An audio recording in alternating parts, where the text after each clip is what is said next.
America's race problem is laid bare after a week dominated by police violence against black men.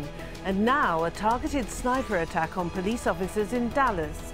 So how do we make sense of bias against minorities? And is it a bias we all carry? This is Inside Story.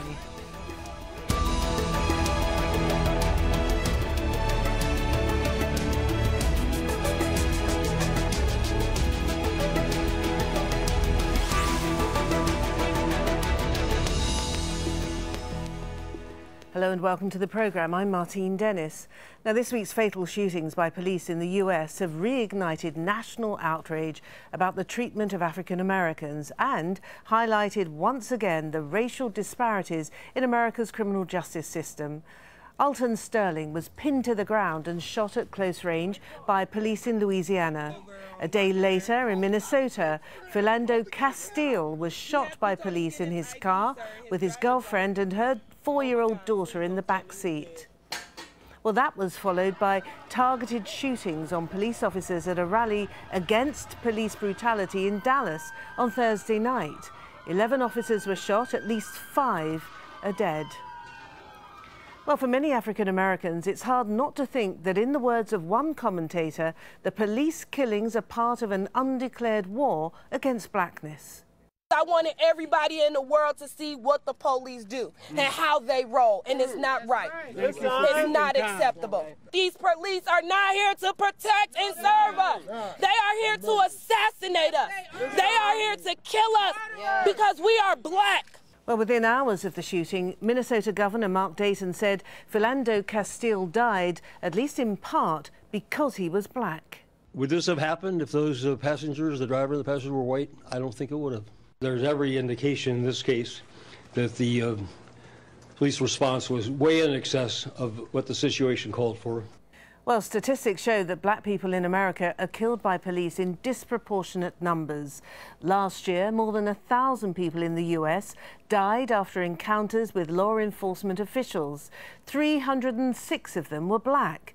That means black deaths account for almost 30% of all police killings in the US. OK, let's introduce our guests now. In Washington, D.C., we have Rashawn Ray, Assistant Professor of Sociology at the University of Maryland. In London, we have Simon Woolley, Director of Operation Black Vote, an organisation that strives for racial justice and equality in the UK. And in Winchester, Virginia, joining us on Skype, Howard Ross, founding partner of the consulting firm Cook Ross Incorporated, which works on diversity, inclusion and cultural competency. Welcome, gentlemen, to you all. Rashawn, can I start with you first? As an African-American man, does it seem to you that there's an undeclared war against black people? Well, I definitely think that a lot of people feel as though that there's an undeclared war. And I think what we have to realize is, first, just let me say, my heart goes out to the police officers in Dallas and their families. Similarly, my heart goes out to Philando Castile and Alton Sterling's family. The problem is that there aren't enough people who feel that same way. There aren't enough people who have the same level of empathy for the victims of police shootings as they do for police officers who are actually killed. And unfortunately, that comes down to blackness and what blackness means in society, and the fact that blackness is less valued. Blackness is deemed as less worthy. Blackness is deemed as less savable. If you actually watch the clips from the police killings, what you actually see is that at no time during what we saw in the videos, did someone say, maybe we can save these people's lives. Maybe we can give them CPR. Maybe we can actually get them to the hospital quickly, right? And so I think you have a lot of people who definitely feel that the police killings over time, because I think sometimes we forget, social media is just highlighting what has been happening in black and brown communities for a very long time. Okay. And so social media is bringing this to bear with videos. All right. Howard, can I come to you? First of all, can I ask you, do you define yourself as white? Yes, I'm white, I'm Jewish. OK. So what do you think is going on? Well, I can't disagree with anything Rashawn said. I think we've got a system that over centuries now has valued certain people over others, and those belief systems are deeply embedded into our psyche. They're embedded into the conscious mind of people because of all the stereotypes that they see and all of the images that are flashed in front of us. You know, we know, for example, that African Americans are shown as criminals on TV shows far more than their numbers. They're in our unconscious mind because they link to particular patterns of acceptability, right or wrong, or what's supposed to be, quote, normal. And as a result, when people interact with each other, all of those background biases are present, and they result in behaviors that might not on the moment be all that different, but can make a huge difference. The difference between a police officer holding up their gun and threatening to shoot versus pulling that trigger is only a moment, but it's a life or death difference. OK, thank you for that. Simon, you're in the UK. We are focusing, for the most part, on what's going on in the States at the moment. But in the UK, we have a similar kind of disproportionality, don't we, where young black men in particular come off worse disproportionately when they are encountering law enforcement. That's absolutely true. The racial divide, the racial inequality is as prevalent here in the UK and actually in mainland Europe as it is in the USA. I guess thankfully here in the UK that both officers and the public don't hold guns or assault rifles, and so it's not so deadly. Although a couple of years ago a young man was shot dead by police in the streets of London. So yes, that racial disparity, that white supremacy that prevails on both sides of the continent is a key factor on why these things keep happening. Rashawn, so what we're effectively talking about is this notion of implicit bias. This is something that each and every one of us, no matter our colour, our religion, our ethnicity, each and every one of us has a set of implicit biases, and these are the things that come to the fore in a split second quite often. Yeah, so the thing that's going on with implicit bias is that oftentimes we have preferences, we have certain biases, right? And these translate into attitudes, and then these lead to behaviors that we're able to act upon. And oftentimes when we are in high pressure situations like police pulling someone over, pulling a gun on someone, these biases come out unconsciously and oftentimes lead to us acting irrationally. And the problem is that when it comes to race and racism is that we individualize racism. We view it as a sickness, but it's not a sickness. Instead, racism is a privilege. Racism is a privilege that people are able to exert over other people. It has to do with power, influence, and control. So when we talk about these implicit biases, what happens is that no matter when we actually receive information to the contrary, when a person sees a black person walking down the street who may be like me, may have a PhD, no criminal record, all of a sudden I am criminalized because of my blackness, because of these messages and images that we see, not just in the media, but in our own homes, with our family members and friends. And the problem is that people who don't necessarily hold these unconscious biases are sitting silently, not saying anything, while they let the people with unconscious and conscious biases go about their daily business. And the problem is that our silence is oftentimes our acceptance of these practices. All right. Howard, where do these biases reside within the human makeup? Where are they and what feeds them? We all have this tendency for bias, and it lives in the brain. And our limbic system, our fast brain, makes these very quick decisions so that we can be self-protective. The problem is when we have been fed belief systems like we've been talking about from a society that values one group versus another, those quick decisions can often be more positive towards one group or more negative to another. And what makes it even more difficult is when people are in stress situations, like, for example, a police officer coming up to a car with somebody in it. What occurs is what neuroscientists call an amygdala hijacking. The fast brain takes over the system. We get on high alert. And all of us have had that feeling. You get really tense and sensitive, and you feel fight or flight kicks in. And at those times, we're far more likely to make these quick instinctive decisions rather than thoughtful decisions. And where power plays a role in this is that if somebody is in a power position, they will have a tendency to have less empathy, particularly for somebody who looks different from them. And we know there's studies all over the world that show this. Yeah, absolutely. All right, Howard. Simon, you wanted to interject. I did. I mean, I think it's much more sinister than the simple implicit bias. I think what happens with white supremacy and the racial divide, that what then occurs is the dehumanizing factor that comes into play. Of course, you cannot have slavery without seeing black people as beasts of burden, the dehumanizing process. And that is the legacy of that is with us today in the USA. So what tends to happen too often with police officers, they're not looking at another human being. They're looking at almost, if you like, an animal who they fear. And in that fear and in that lack of empathy, then too often the trigger gets pulled. Is it the same? Would it be the same in Britain, Simon? I mean, we don't have an immediate and direct connection necessarily with slavery, but of course we have the descendants of slaves. Yes, we do. What is it that affects the relationship in Britain? But it is that white supremacy, that we're better, that we're stronger than you, and you deserve to be shackled, you deserve to be treated in this gross, unequal way, and justice won't be done. And I think that when you have that white supremacist attitude, then you see these gross disparities in work, in jobs, within the criminal justice system. And I hope that these shocking events, these great tragedies, will allow both countries, in the USA and the UK, to have a look at their heart and soul and the policies that continue to divide communities and ensure that, that for no other reason than the colour of your skin, then you can be shot dead in the street. Rashawn, the implicit bias, of one of which is racism, is something that affects a young black man almost from the moment of his birth in the United States, isn't it? How is it manifested? Well, I think we've seen it manifest in examples that we've seen over the past few months. For example, as we're hearing, a gorilla in a zoo and a lion in a jungle were given more empathy than black men shot dead, and even a black child who was dragged by a gorilla in the zoo.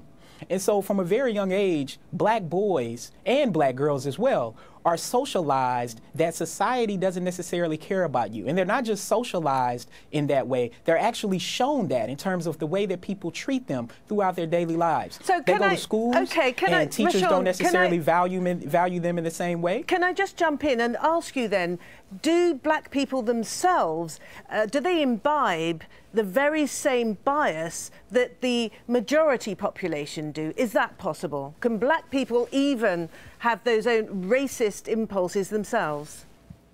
Well, I mean, I'm sure. I mean, you have some blacks who do that, but attitudinal research overall shows that blacks are much less likely to hold these racist views, partly because we understand what it's like to experience racism. So that's not necessarily something that we want. All right, We're not necessarily out trying to deal with whiteness. We're trying to deal with oppression. Rashawn, let's put that to Simon. Right. Simon had something to say on that. Go on. No, of course, but it comes back to that white supremacy, superiority. It's that dynamic that makes you look less than to another human being. Black people don't have that feeling. We feel inferior. We want to be respected and protected. So we don't have that superior, I guess, poison gene, if you like, that says that we're better than you and we can treat you any which way we want to. But, you know, I think it's a time also that we need to discuss how we bring our communities together, how we can heal, how we can protect, but also how we can change those dynamics in our society. That's exactly what I want to ask. I want to ask Howard. So we've got this this implicit bias in so many of us. Can we unlearn these biases? Can we eradicate them? Yeah, I just, before I get there, just very quickly, I wanted to comment on, Simon made a comment earlier that there's fear here, and it's very important we understand that the fear of the other, when the other is demonized, this is what happens in a society that has systemic racism. Black men in our society, black people, but especially black men, are demonized, and therefore they're seen as frightening. And when we're afraid of people, our reaction is to try to contain and control them. And so that leads to the kind of behavior, it feeds that behavior because there's a self-justification that I was feeling threatened when I, in fact, am the one who's the threat. And so I think that Henry's absolutely. Henry, can I jump in, Henry? That's absolutely right. And I guess in the worst instance of that is when police officers shot a 12-year-old boy with a plastic gun. That mentality of, I need to be fearful of this individual. I'm not seeing a child, I'm not seeing a plastic gun, I'm seeing a thing that I need to be fearful of, and I need to shoot it dead. Yes, absolutely. And I think if you look at something like Tamir Rice, you see, the case you're talking about, you see this. You've got a person who's in a power position, a police officer, who sees this person as the other, and who believes actually that it's their job to protect by doing the things that they do. And so we have this warped psychology that becomes deadly. And Rashawn, you were nodding in agreement. Yeah, so not only do they view in this case we're talking about Tamir Rice in Cleveland, Ohio, as the other. They also view black boys as being older than what they are. And they also, so in the case of, say, Trayvon Martin, George Zimmerman thought Trayvon Martin was much older than what he actually was. The other thing is that whites perceive that blacks don't necessarily experience the same level of pain that they do. So if you think that people don't necessarily experience pain in the same way, what that means then is that when you try to take them out, as Darren Wilson said, you're actually viewing them as animals, as demons. That's what he called Mike Brown. Right. And anyone who watches scary movies knows that the only way to take out a demon is to literally unload your clip in your gun or behead them. And so that is what is happening to black people. And the terror that is placed on this is very similar to lynching. And I think we have to really make this connection structurally and historically, that this isn't just about the police killings of people who are killed. This is about terrorizing an entire community to change their actions mentally, physically, emotionally, and structurally. Simon, over to you. Right. Sure, but I mean, I would say there's clearly no justification for killing police officers as retribution. That doesn't get us anywhere. In fact, that further divides communities. But we need to understand the anger and how that then becomes poisoned for some people to react in the way they did. I mean, it's almost sadly inevitable that there would be some pushback. It's a tragedy too, but we need to understand the cause and effect, the anger, the tragedy, the weeping of the soul that demands action, that we can better understand why these things are playing out. And Howard, we have started talking about how this can possibly be alleviated, ameliorated in terms of these biases that people store despite in daily life appearing to be a fairly reasonable, liberal, enlightened individual. When push comes to shove and there's a split second to make a decision, these biases come to the fore. How do you deal with that? Well, I think it's important for us to recognize that people are not aware that they have them, and so it's hard to manage something when you're not even aware that you have them. And by the way, you know, when you were talking before about racism and how it inculcates in the very race itself, for example, black is one of the most insidious forms of this kind of racism is the internalization of it. So black children start to learn at a very young age that they're less than. And then that, of course, contributes to their own suffering as well, because the society teaches that. Now, we do know that there are things that we can do about this, and things that seem to make a difference. One way is to educate people about the way the mind works.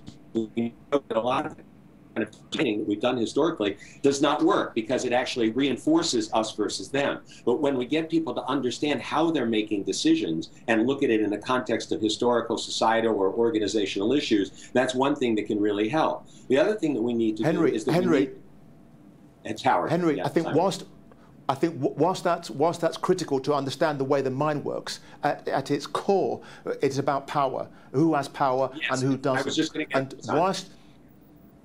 whilst we maintain that gross inequality of power, then you're never going to get the kind of equality, empathy, and I guess people fulfilling their opportunities whilst there's such gross disparities. Rashawn, yes, actually, all this continues, Rashawn, in Washington, D.C., all this continues and almost seems to be increasing under the tenure of the first black American president. Yeah, well, I mean, Barack Obama's symbolic election doesn't change the everyday lives of people who are walking along the street, who are being profiled, right, who are being treated differently. And so what people have to realize is that as progress is being made, people who have been privileged, equity then feels like oppression to them. So the privileges that they've been afforded, as the restructuring changes, they actually try to fight against that, right? Oftentimes people don't want to give up that privilege they have. And so what we have to realize is that, yes, we can help change some of these implicit biases, but as it relates to the criminal justice system, we need a complete restructuring of the criminal justice system. There are racial biases throughout the system that lead to a traffic stop for something minor like a tail light being blown out, to somebody being murdered, to all of a sudden there possibly not being any repercussions if we take the recent history of what we've already seen. So we actually need policy change. What we need is like a Police Brutality Act of 2016 that actually leads to federal investigations of all police killings. And we also need community review boards made up of citizens of a community who actually review violent and physical acts by the police officers on behalf of citizens. And these sorts of policy changes, as we've seen with other types of things, we got to remember in the 1960s when the Civil Rights Act was passed, whites' attitudes hadn't necessarily shifted. Right? It's taken 4 decades, and even still, some of those things haven't necessarily shifted, as a third of whites actually hold overt conscious racial biases against blacks. So we could talk about implicit bias, and as a social psychologist, this is particularly important, but the structure of what's happening from the criminal justice system to racial and class segregation of neighborhoods and schools is really also where we need to focus. Okay, Simon, let's move back to London for a moment, because of course the Metropolitan Police is accused of so many wrongdoings that sound very similar to many of the police forces in the United States. For instance, only 12% of Met officers are from ethnic minorities, whereas we know London is made up of around 40% black and ethnic minority people. Does the ethnic makeup of the force doing the policing actually matter to those who are being policed?